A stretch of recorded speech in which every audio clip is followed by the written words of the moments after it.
में जो उत्तर प्रदेश में घटना घटी एक बेटी के साथ और मगध दर्शन न्यूज चैनल कवरेज करने कोच में आई है।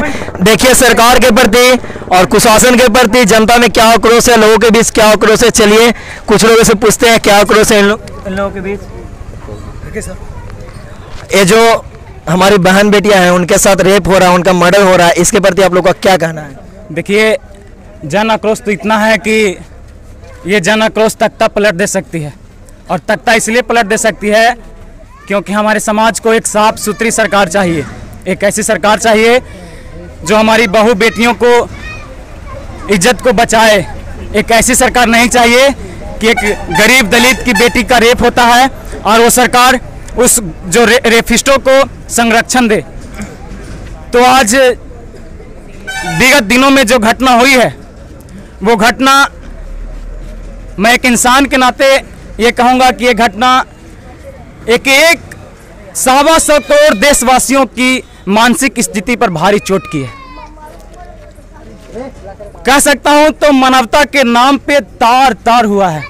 ये घटना एक ऐसी घटना है जो हमारे समाज को पूरे वैश्विक स्तर पर बदनाम कर सकती है। हमारी संस्कृति थी, हमारी संस्कृति में महिलाओं का एक अद्भुत प्रतिष्ठा है। उन्हें बहू बेटी माँ दादी माँ का स्थान दिया जाता है, देवी का स्थान दिया जाता है। लेकिन घृणित मानसिकता पे के लोग जो गद्दी पर बैठे हैं वो गुंडों को संरक्षण दे रहे हैं और हमारी बहू बेटियां सुरक्षित नहीं है। ये घटना केवल बहन मीसा के साथ नहीं घटी है, ये घटना केवल एक दलित परिवार की बेटी के साथ नहीं घटी है, बेटी के साथ घटी है। और अगर आज हम इसके खिलाफ जागरूक नहीं होते हैं तो आने वाला कल हमसे सवाल पूछेगा कि जब इस देश की बहन बेटियों की आबरू लूट रही थी, उनकी इज्जत को तार तार कर किया जा रहा था, तब आप सो रहे थे। लेकिन हम लोग इस सवाल को पैदा ही नहीं होने देंगे। जब तक रगों में खून है तब तक इस निकम्मी गुंडाराज और दुराचार सरकार के खिलाफ लड़ने का काम करेंगे और ये जन आक्रोश तख्ता को पलट देगी। मैं फिर से कहना चाहूँगा कि जब जिस सरकार में महिलाओं को इज्जत और प्रतिष्ठा ही नहीं है, उस सरकार के नेतृत्व में हम जनप्रेमी रहकर क्या करेंगे? थोड़ा सा ध्यान उस घटना पर दीजिए। एक छात्रा को कॉलेज से एडमिशन लेने के बाद जब लौट रही थी, उसको रेप करता है 4 लोग, असामाजिक तत्व के लोग। रेप करने के बाद उसको हॉस्पिटल में पहुंचाता है। हॉस्पिटल के डॉक्टर भी उस चारों अपराधियों को जानता है, यहाँ तक कि उसके पिताजी भी, लड़की के पिताजी भी हॉस्पिटल में जाते हैं और चारों अपराधियों को जानते हैं कि ये मेरी बेटी को यहाँ पे पहुँचाया है। जब डॉक्टर ये कहता है कि ये बलात्कार हुआ है, जस्ट साफ पता चल जाता है कि उस लड़की के साथ बलात्कार हुआ है और बलात्कार के चलते इसकी मृत्यु हुई है, तो पुलिस सबूत को मिटाने के लिए सरकार के संरक्षण में उस लड़की को जला देती है। ना उसका पोस्टमार्टम होता है, ना उसको समाज के सामने दिखाया जाता है, ना कोर्ट में कोई पुलिस स्टेशन में कोई FIR है। बिना FIR के यूपी की गुंडागर्दी सरकार, यूपी के दुराचारी प्रशासन व्यवस्था इस बेटी की आबरू को लूटने के बाद भी उसकी इज्जत को सम्मान नहीं करती है। तो हम लोग आज जितने भी साथी हैं एक विजन के साथ आए हैं, एकजुटता इसलिए आए हैं क्योंकि इस घटना के लेकर कम से कम हम युवा वर्ग शर्मिंदा, क्योंकि हम सोचते हैं ऊपर तक, देखते हैं कि हम लोग ये कल्पना करते हैं कि आने वाला समाज को हम क्या दें, हम यूथ शक्ति क्या दें कि वो हमसे कुछ सीखे और वातावरण में संतुलन हो। यहाँ पे देखा जाए कहीं ना कहीं यहाँ पे सरकार की 2 नीति है। सरकार कई एक्शन ले सकती थी, तो इस पे आप क्या कहना चाहते हैं? सरकार जो एक्शन लेट से ले रहे हैं। देखिए बिल्कुल सरकार एक्शन ले सकती थी। तो मैंने पहले भी बोला कि सरकार गुंडों को संरक्षण दे रही है। जैसे आप देखिए हाथरस की घटना एक नहीं है, मैंने आज देखा बुंदेलशहर, आजमगढ़ और एक और कोई जगह पर फिर से रेप हुआ है, बिहार में मुंगेर में। बताइए कि अगर एक्शन सरकार समय पे लेती तो क्या गुंडों की औकात है कि वो फिर से मेरी बहू बेटियों के पर आंख डालता, गलत निगाह से देखता? तो ये सरकार गुंडों को संरक्षण दे रही है, पाल रही है। 8-9 पुलिस वालों को शहीद करवा देने वाली ये यूपी सरकार अगर कहती है कि ये न्याय की सरकार है, तो मैं कहता हूं कि धिक्कार है इस न्याय पर, जिस न्यायपालिका में हमारे देश की बहू बेटी और यहाँ तक कि पुलिस वाले जो हमारे रखवाले होते हैं वो भी सुरक्षित नहीं है। यहाँ पे साफ तौर से देखा जाए तो सरकार को युवा लोग घेर रहे हैं, और कहीं ना कहीं यहाँ पे देखा जाए तो काफ़ी लेट हो चुकी है, काफ़ी लेट से सरकार एक्शन ले रही है। सरकार को तुरंत एक्शन लेना चाहिए था। चलिए कुछ लोगों से और बात करते हैं। आज का जो देश का और देश में जिस तरह से माहौल, हमारा जो संस्कृति है, कल्चर है, और ख़ास करके जो हम युवा वर्ग हैं, अगर हमारा संस्कृति ही ख़त्म हो जाएगा, कल्चर ही ख़त्म हो जाएगा, तो हम भी ख़त्म हो जाएंगे। हमारे यहाँ पूर्व में जैसे कि राकेश जी बताए कि हमारे यहाँ बहू बेटियों को देवी देवता का दर्जा दिया जाता है, देवी का दर्जा दिया जाता है। चाहे बहू हो, बेटी हो, माता हो, दादी हो, काकी हो, उनको एक देवी का दर्जा दिया जाता है। आज जिस तरह से माहौल पूरे देश के परिवेश में देखिए, आज बिहार में हो, आज पूरे बिहार प्रदेश में बहू बेटियों के साथ आए दिन बलात्कार हो रहा है।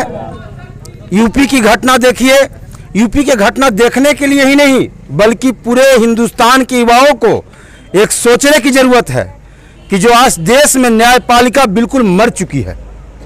कहीं न्यायपालिका के नाम पर, न्याय के नाम पर कहीं कुछ बचा उचा नहीं है। एक लोहिया जी ने सचमुच में बताया था कि सिंहासन खाली करो, जनता आ रही है। उसका मकसद ये था कि देश में जब संविधान खतरा में हो, न्याय खतरा में हो, तो हम सभी जैसे पढ़े लिखे हुए नौजवान को इसके लिए आगे आना पड़ेगा, आपको लड़ना पड़ेगा। देश में जो जिस तरह से माहौल आज क्रिएट हो रहा है, इसके लिए आपको आगे आकर लड़ना पड़ेगा। इसलिए आना पड़ेगा कि जो हमारा आपका जो अगला जनरेशन होगा वो ये सवाल पूछेगा। ठीक बोले राकेश बाबू कि जब देश में न्यायपालिका खत्म हो रहा था, संविधान को तोड़ मरोड़ा जा रहा था, तो आप क्या कर रहे थे, पूछेगा आपसे लोग। और उस वक्त अब बउआ बनाकर खड़ा रहिएगा, इससे कुछ होने वाला नहीं है। ये लड़ाई जो है आपके अगले जनरेशन को लेके है, फ्यूचर के लेके है। हम बस इतना ही कहेंगे, जो अहंकारी दुराचारी जो सरकार जो इस मामले में जो कार्रवाई नहीं कर रही है, और बल्कि मनीषा जो घटना जो घटा है परसों, उसको लेकर उस पर त्वरित कार्रवाई हो, जो उसमें दोषी है उनको फांसी दिया जाए। और आए दिन जो भी ये घटना घट रही है, मैं चाहूँगा कि न्यायपालिका के माध्यम से एक ऐसा सख्त कानून बनाया जाए ताकि भविष्य में इस तरह का कोई कभी दुराचारी इस तरह की घटना करने से एक बार नहीं, कम से कम 1000 बार सोचे। इतना ही कहकर मैं अगर देखा जाए तो कहीं ना कहीं सरकार के प्रति युवाओं का आक्रोश है। और चलिए कुछ लोगों से जानते हैं। हमारे यहाँ एक जन जागृति कार्यक्रम हो रही थी, उसमें एक हमारे जो गायक भाई थे गाना गाए थे कि जागा जागा हो भैया मजदूर की सनवा, रोज रोज बढ़ल जाता देश में हो बलात्कारवा। आज हमारे देश में न जाने कितने निर्भया प्रतिदिन हथियारों का शिकार हो रही है। आज ठीक है, आज हम लोग यहाँ पे उपस्थित हैं। ये कोई पहली निर्भया नहीं है। हम लोग हमेशा प्रोटेस्ट करते हैं, कैंडल मार्च करते हैं अपने देश की बेटियों को न्याय दिलाने के लिए। यही बेटी पता नहीं कैसे दलित की बेटी हो जाती है, कोई गवार की बेटी हो जाती है, चमार दुसाद की बेटी हो जाती है, यादव की बेटी हो जाती है। अरे देश की बेटी तो देश की बेटी होती है। आज एक निर्भया, आज एक मनीषा स्कूल में एडमिशन जाते वक्त इसका शिकार हुई। आज हमारे देश में, हमारे बिहार में आज देखिए कितने, जब पूरा शहर सोता है तो कुछ लड़कियां जागकर 3 बजे सुबह से ही रोड पर दौड़ लगाती है। उनके बारे में भी आपको सोचना होगा कि जो लड़कियां सुबह सुबह रोड पे दौड़ने जाती है तब पूरा शहर सोता है, उनकी सुरक्षा का भी दायित्व आप लोग की है। आज हमारे देश के सरकार ने एक नारा दिया था, बेटी बचाओ बेटी पढ़ाओ। आज जब बेटी ही नहीं बचेगी तो हम पढ़ाएंगे किसे? सबसे बड़ी तो हमें है कि बेटी को बचाना है। आज हम लोग इस बात को समझ ही नहीं पाए कि जो बेटी बचाने का जो अर्थ था वो सरकार द्वारा संरक्षित गुंडों से बचाने का अर्थ था। हम लोग बेटी को मजदूरी कर कर अपने जमीन जायदाद बेचकर भी पढ़ाते हैं। आज हमारे देश में महिलाओं को सेवा की में सबसे ज्यादा योगदान है। आप सुबह से ही देखते होंगे इसी सड़क पे, इसी रोड पे, इसी गांव से, इसी शहर से कितनी लड़कियां दौड़ लगाती है। आज बताइए वो सुबह में अकेली होती है तो उनका भी दायित्व आप लोग का सोचना होगा। आज जिस प्रकार हाथरस में एक मनीषा बहन को जिस प्रकार से बलात्कारियों ने उनकी जीभ काट दी, पुलिसों ने उनके लाश को उनके परिवारों को भी नहीं सौंपा। समझिए कितना निर्दयी हो चुके हैं हमारे सरकार। आज एक माँ बिखलती है और कहती है कि मेरी बेटी को भी हल्दी लगाकर उसे दाह संस्कार करने का हक था। पुलिस वो भी नहीं देखने तक नहीं दिया कि हाँ इस लड़की को परिवार को सौंप दे। और एकदम निर्दयी से चुपे से उस बेटी को जलाने का काम किया। FIR दर्ज करने के तो दूर की बात, जो 4 कातिल थे, जो 4 बलात्कारी थे, उनको उन लोगों ने सुरक्षित देने का काम किया। 10 दिन तक हमारे मीडिया वाले सिर्फ आप सरकार से क्या मांग करना चाहते हैं? मैं सरकार से यही मांग करता हूं कि कड़ी से कड़ी कानून बनाया जाए और ऐसे बलात्कारियों को बीच चौराहे पे, बीच सड़क पे जिंदा जला दिया जाए, गोली मार दिया जाए। यही हमारा न्याय होगा, यही हमारा कानून होगा। गुंडा राज बंद करो, बंद करो, बंद करो, गुंडा राज बंद करो, बंद करो, बंद करो। सीधा यहाँ पे देख सकते हैं लोगों का आक्रोश, लोगों का, और कुछ लोगों का